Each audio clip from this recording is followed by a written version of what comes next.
আসসালামু আলাইকুম এভরিওয়ান, কেমন আছেন আপনারা সবাই? আশা করছি খুব বেশি ভালো এবং সুস্থ আছেন। আজকের ভিডিওটা সকাল থেকে শুরু করেছি, আর সকাল থেকে যেদিন ভিডিওটা শুরু করি সেদিন তো জানেনই চা দিয়ে আমার ভিডিওটা শুরু করতে হয়। আর চা না খেলে তো আমার দিনটা যেন একদম অনেক বেশি আলসেমি টাইপের একটা দিন হয়। রান্নাবান্নায় চলে আসলাম, আর রান্নাবান্নায় সেদিন ছিল একটু স্পেশাল কিছু।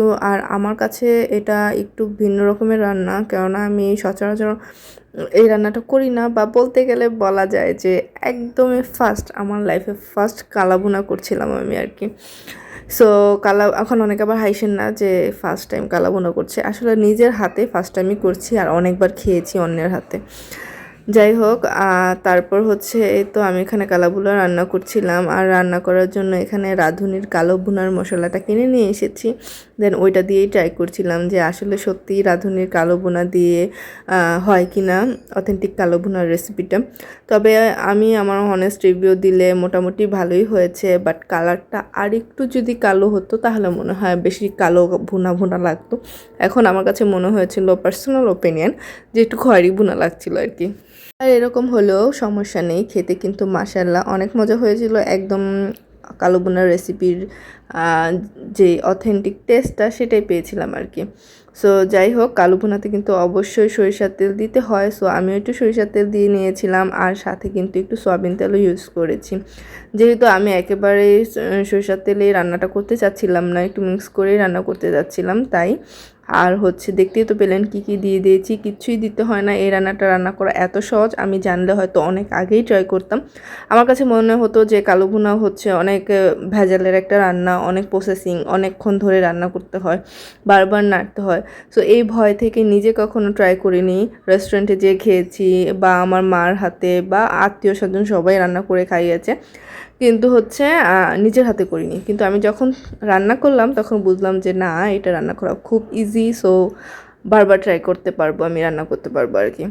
তারপরে তো দেখতেই পাচ্ছেন কি কি করছি এখানে। আর টমেটো সস কিন্তু মাস্ট দিতে হবে। আর এখানে একটা জিনিস আপনারা দেখেন নাই, সেটা হচ্ছে সয়া সস। সয়া সসও দিতে হবে, আমি এই সয়া সসটা দিতে ভুলে গিয়েছিলাম, পরে আবার অ্যাড করেছি। রান্নাটা খুব বেশি ইজি হলো, বারবার নাড়তে হবে আপনাকে। আর হচ্ছে নাড়তে নাড়তেই দেখবেন খুব সুন্দর করে কষে গেছে, দেখতেই পাচ্ছেন অনেক সুন্দর করে কষেছে, এবং কালারটা খুব সুন্দর আসছে, সাথে তেলও ভেসে গেছে। আর এখানে দেখতে পাচ্ছেন যে আমি কতগুলো পেঁয়াজ ফালি করে দিয়েছি। অথেন্টিক রেসিপিতেও কিন্তু এভাবে পেঁয়াজ ফালি করে দিয়ে দেয়। আর এই পেঁয়াজটা একদম সিদ্ধ হয় না, একটু সটে সটে থাকে, দেখতেও ভালো লাগে এবং খেতেও খুব মজা লাগে। এই তো আমার রান্না করা ফাইনাল লুক। খেতে মাশাআল্লাহ অনেক মজা হয়েছিল, সবাই তো খেয়ে অনেক প্রশংসা করছিল। কালো ভুনা পোলাও, রুটি কিংবা নানের সাথে খেতে অনেক মজা লাগে। তবে সেদিন আমরা রান্না করেছিলাম পোলাও ভাত, সেদিন পোলাও ভাতের সাথে খেতে অনেক জমে গিয়েছিল। আমার হাজবেন্ড তো খেয়ে অনেক প্রশংসা করছিল যে তুমি তো আস্তে আস্তে কালো ভুনা রান্না করার মাস্টার হয়ে যাবা, প্রথমবারই যেহেতু এত ভালো রান্না করেছো। রান্না টান্না শেষ করে একটু আম কেটে খাচ্ছিলাম। আর রান্না শেষে জানেনই তো অনেক বেশি হাঁড়ি পাতিল ধোয়া মোছার কাজ চলে আসে। সো ওই কাজগুলোই করছিলাম। রান্না শেষ হয়েছে তো কি হয়েছে, এখানে ধোয়াধুয়ির কাজ কিন্তু অনেক বাকি রয়ে গেছে। রান্না শেষে আমি থালা বাসন ধোয়ার কাজটা সাথে সাথেই করে ফেলি, আর সাথে সাথে সিংও ধুয়ে ফেলি। অ্যান্ড আশেপাশে রান্না করার পর যে তেল ছিটে পুরো নষ্ট হয়ে যায় সেগুলোও সাথে সাথেই ধুয়ে ফেলি। এতে আমার কাজটা খুব বেশি আগে যায় এবং খুব একটা কষ্ট হয় না। আমার হেল্পিং হ্যান্ড খালা আছে, কিন্তু সে তো আর সারাক্ষণ বসে থাকে না, সে একটা টাইমে আসে এবং কাজ করে দিয়ে চলে যায়। অ্যান্ড বাকি সময় কিন্তু আমাকেই করতে হয়। সো আমি এইভাবে আস্তে আস্তে করে নিজের কাজগুলো করে ফেলি। ভিডিওটা আপনাদের কাছে কেমন লাগলো?